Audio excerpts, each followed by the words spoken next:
Well done making the first EP named after him, because that's forever, right? No matter where you guys go and what you guys do as a band, that's forever, and that's pretty dope stuff. And this is a debut EP for you guys that came out in 2025, so pretty recent this year.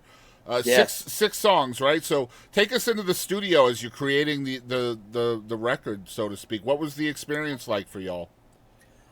It was cool, man. It was very laid back because, like I said, we just started buying studio time without really even understanding what our sound was yet. Yeah, Like our, excuse me, our bass player was playing guitar on it. Like we just got in there and we were able to kind of take it slow and really be methodical about what we were doing. And then, like I said, as we formed into something else, um, we'd have to go back and relay guitar parts because we're like, man, this is not the direction that we're heading as a band anymore. So it's yeah, like we got to pull some of this, maybe make this a little crunchier, put a little more gain on it. Um, Killed a million Miller Lights during the recording, uh, and just man, we had fun, dude. Like everywhere we go, we try to have fun. We're pretty laid back, pretty easygoing. Get along with most everybody. So it's like Patty at the studio, man. It's like we get in there. He's kind of the same way, and we chop the fat and kind of figure out what the goal was and what we were trying to get across, and just have a good time. Drink a yeah. little old granddad, and The have fun. the evolution of studio time is always interesting. So you guys just started your evolution period when it comes to creating, because creating a song and recording a song are two different creative processes, right? And Yeah, so like learning those processes is always fun. But I love to look at like the creative evolution over time from one record to the next, because that's always really interesting to me. It shows right. the learning process of an artist. You know what I'm saying? And you guys are planning a full record too at some point. I heard.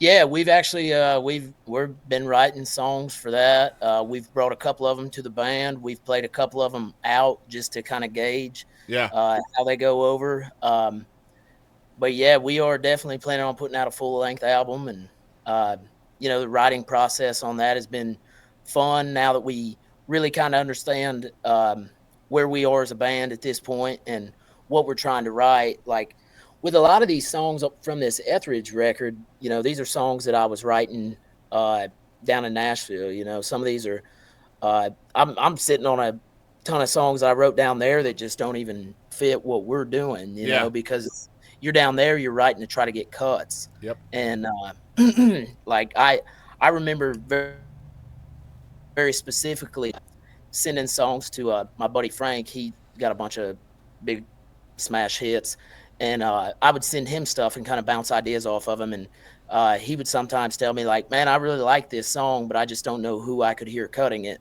And some of those songs are like what end up on the Filthy Heathens record, a yep. song like Tupelo Sun.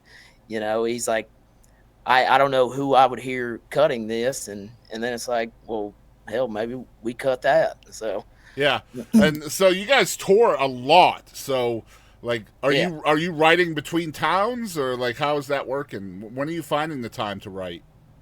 I mean, as a songwriter, I think you're always writing. Like Yeah, if you're in the van, you're just thinking about stuff in your head. You're going over things. Come up with a hook line. You throw it in your phone. Sometimes in the hotel or in the van, whatever it is, it'll kind of bounce ideas off each other. And then we've got a practice space here that we typically try to be at a couple of days a week, and sometimes those are rehearsals. Other times it'll be a writing session, or so we just try to fit it in as much as we can with everything else that's going on. it's so tough because like so many of y'all are working your tails off. Like we just interviewed Taylor Honeycutt the other day, and she's doing 200, 250 shows a year, and like she's still Yeah. finding time to write, and being features on other people's records and stuff. It's such a incredible life that you guys lead, and it's just going to be a blast. So make sure you're enjoying it too, man. Like you don't, Oh yeah. I'm sure you are, but like it's so easy to get caught up with it, and not realize how freaking cool it is.